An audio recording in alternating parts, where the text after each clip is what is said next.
No, not as far as the quarterback situation. All four of those guys did some good things.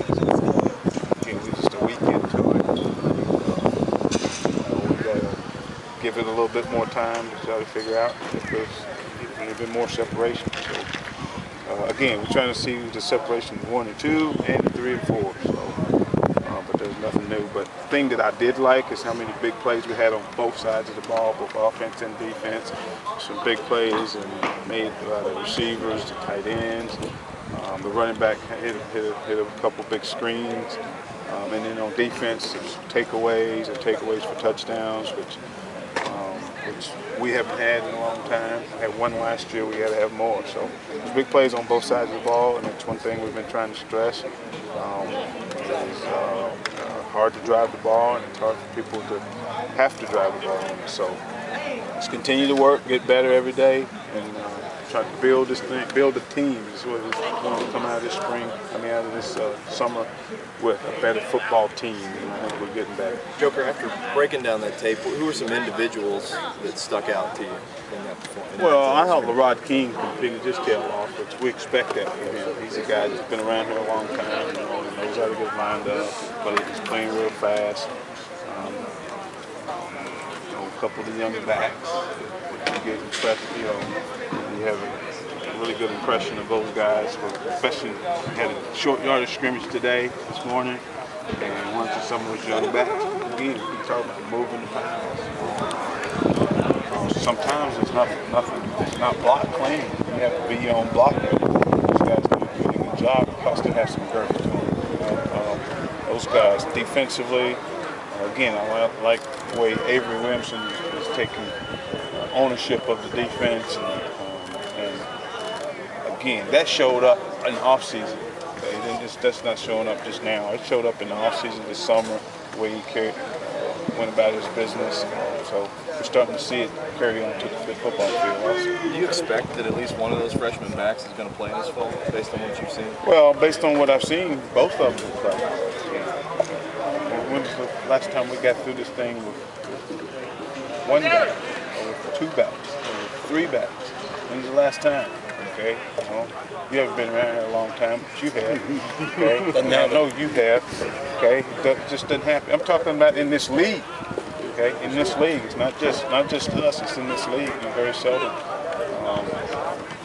see a back last 12 games in this league. So we're asking right now, today. We have to do it today. They all play. With the depth of defensive line, what are the odds that a guy like a Tristan Johnson or Coleman are going to step up behind Mr. Cobb behind? I don't think that Tristan Johnson has made as much as improvement as anybody in this offseason. And again, how he's handled his business. He was a guy you couldn't really count on, rely on. Now he's becoming one of those reliable guys that we think he will get the Luke McDermott reps. He's become the Black Luke. He's the Black Luke, and he's the guy that has fought his way. Again, he was not always a guy that we could count on.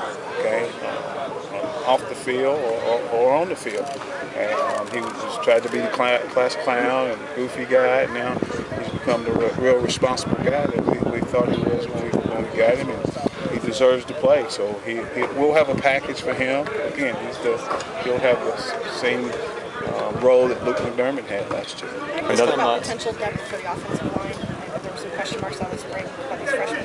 Yeah, that's something that we have talked about a lot. We have to continue working. There might be a couple freshmen that are in that group. Some people might see it as a concern. I see it as an opportunity to develop some young guys. There was a young guy that played last year that gave us some depth when we had some injuries. So I expect a couple of those guys to possibly be in the 2 week by the time we open up. So what about Glenn Faulkner's injury status? Did you all get an update on that? He's got a high ankle sprain. He went to get an MRI today. They'll give us a reading on that here tonight. Tyler Browse seemed to be a guy that was active back in the spring. How would you describe him? I thought Tyler Browse he was one of the more productive guys also.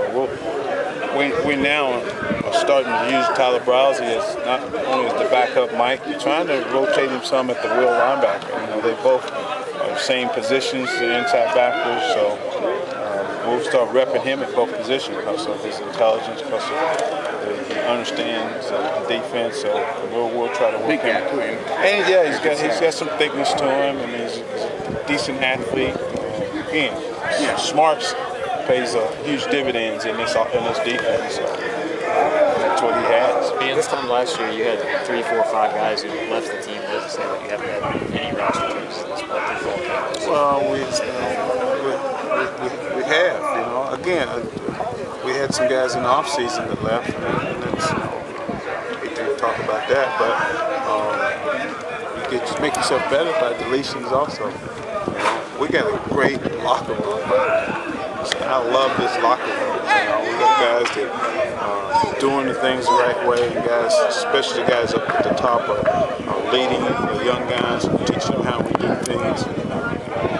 Not allow them to leave us. We need all 105 of these players to be with us when we get to September 2nd. Folks, thank you.